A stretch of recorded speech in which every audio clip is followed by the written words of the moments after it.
Good evening, everybody. I'm Joe. Welcome to Moody's Mind. Man, I'm so excited. It's finally the time has come. Episode 14. It's been a long time since we posted the video, so I figured I'd jump on live and just kind of say hi to everybody. Okay. So yeah, Moody's Mind. Man, it's funny to think that me and my wife started this channel and just to have fun, and I really want to kind of take this channel to different levels. So I figured let's jump on and let's do a little review of Nosferatu, baby, the highly anticipated film for this year. For me personally, I'm a big fan of Nosferatu. I've always loved vampires since I was a kid. And I've always been super excited about any kind of new movie that came out.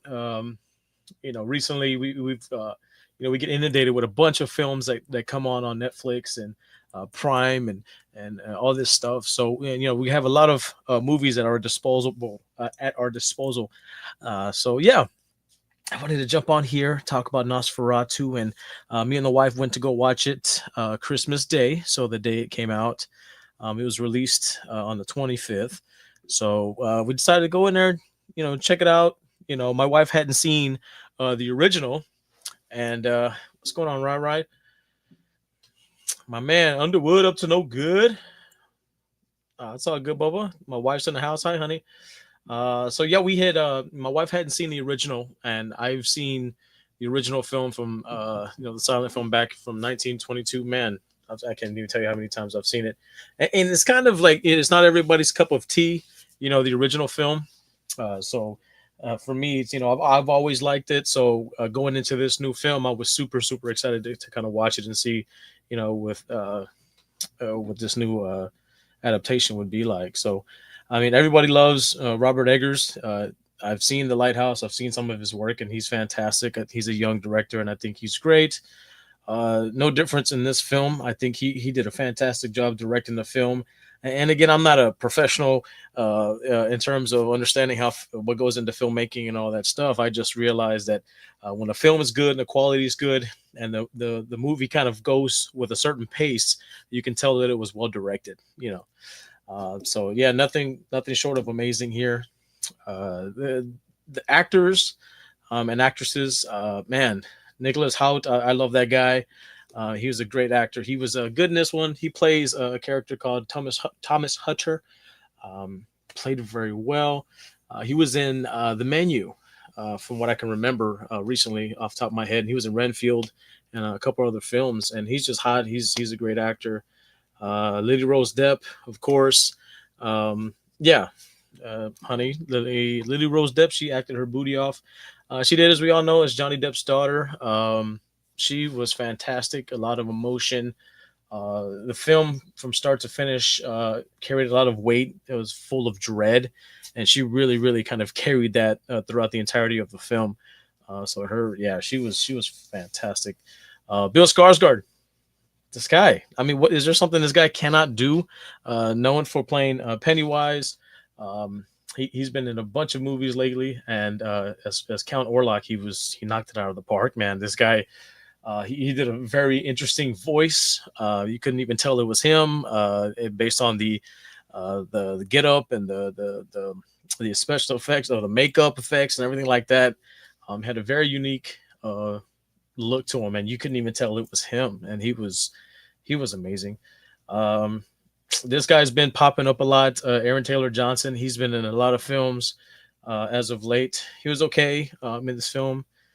He plays kind of the rich, good friend that takes care of Mr. Hutter's wife while he's going to check out Count Orlok. But that guy, he just seemed like he didn't fit in this film too much for me. I mean, he seemed kind of out of place throughout the entirety of the film. I was like, but whatever. It was passable. It was passable. You're right. Great costume, babe. But for me, the star of the movie was Willem Dafoe for sure. He played Professor von Franz, and I don't know if it was the accent he was talking with, but he came off as very funny, very loving. He, of course, was kind of a cast out in the academic realms because he believed in the occult and all this kind of crazy nonsense that goes against conventional medicine and whatnot.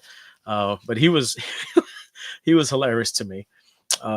This gentleman, Simon McBurney, who played Knock, that character was just, it's really creepy. That I found the scenes that he was in the beginning and then later on towards the end of the film, it was just super creepy. That guy really, really played that Knock character very, very well. Uh, I was really impressed by that. And for pretty much this ensemble cast really, really kicked butt.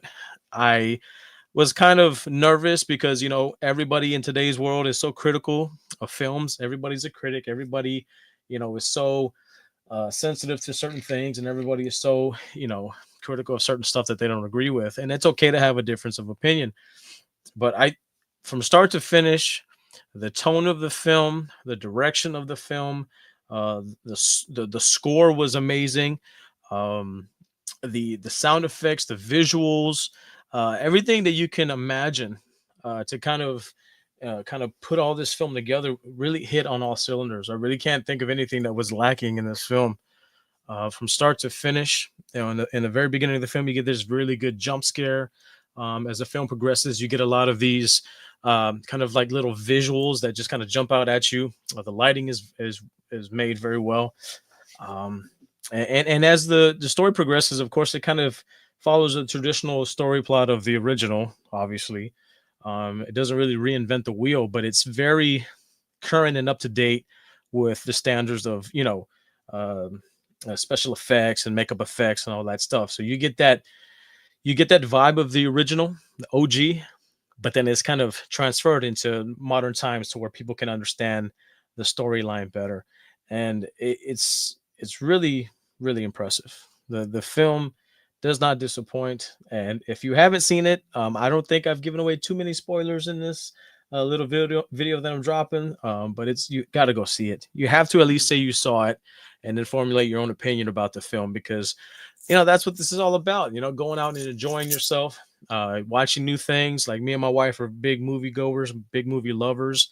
So the fact that we were able to go watch this, and the funny thing is once we finished watching this, she went back and watched the original film.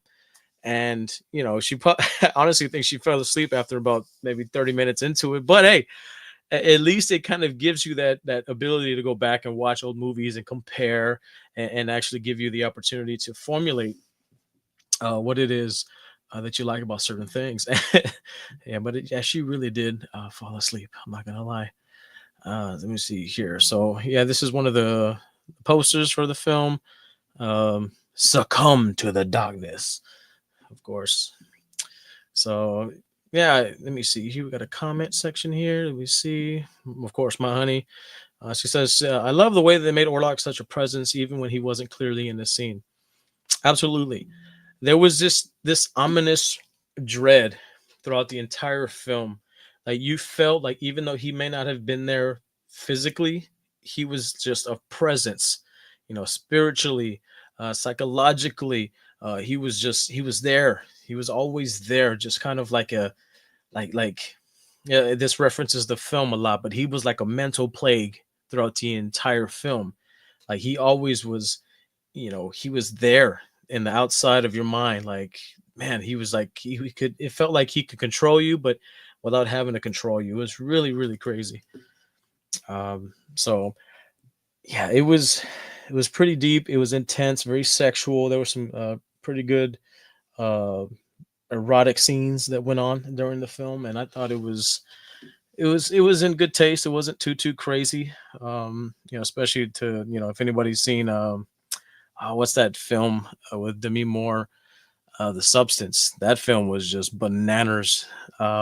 So yeah, that was crazy in terms of like the sexuality and the scenes. This is not too bad. Um, so yeah, so typically what we do on the channel is kind of discuss what I like, discuss certain things I don't like, and then give my formal opinion. And I like to rate this on what we call the sushi scale. Okay, so sushi is our black cat, right? And this is my baby right here. Oh, look at my baby, little baby sushi. So we give X amount of sushis out of 10. So when it comes to Nosferatu, okay, I'm gonna have to give it. Let's see here. Huh. Man, I really like this film. I'm gonna give my review of the film 8 sushis out of 10. 8 sushis out of 10. Look at that. My sushi girl she's excited. She's like, what? I would have given it a perfect score, but I think an 8 is a solid score. You're gonna get people out there that have a difference of opinions. There's nothing wrong with that. I have my opinion. You have yours. I don't care. Makes no difference to me. Um, this video is going to be very short because I wanted to just come on and give my thoughts on the film. I'm really excited, because every week there's a new movie out. We have 2 movie theaters down the street from where we live, so we can, we practically live in the movie theaters, and we love going. We love talking about them. That ice cooler talk. People, me and my wife love to get together and we talk about it. What do we like? What we didn't like? And this is one of the films that I feel like we genuinely liked, and we felt like, man, this really kind of knocked it out of the park. So I can't wait to see what else Mr. Eggers comes out with. He's young, talented. I think he's only like 3 years older than me, which is insane. He's already got like 4 movies under his belt. So this is just another fantastic installment to his filmography. So if you haven't seen Nosferatu, go out there and watch it. I'm sure it's playing in a theater near you. And if you have any questions, you want to talk about the movie with me, give me a shout and we'll talk. So yeah, my video is about 12 minutes long, and I just want to say, have a good evening, good night, enjoy the rest of your Saturday night, and we'll be putting out some more fun and good content out there for you. So if you need anything, holler at your boy. My boy Ryan, last thoughts here, said, I've heard nothing but good stuff, so I'll definitely be getting in there to check this out. Sounds good, man. Check it out, brother. It's fantastic. I don't think you'll be wrong. You won't be wrong in going to watch it. Well, honey, don't be telling people my secrets. That's it. All right. Well, thank you for joining me, honey. She typically would be with me in person, but we're just, she's doing something else and I'm over here. So, again, thank you so much, everybody. I will catch you around on the next go round, and we will see you then.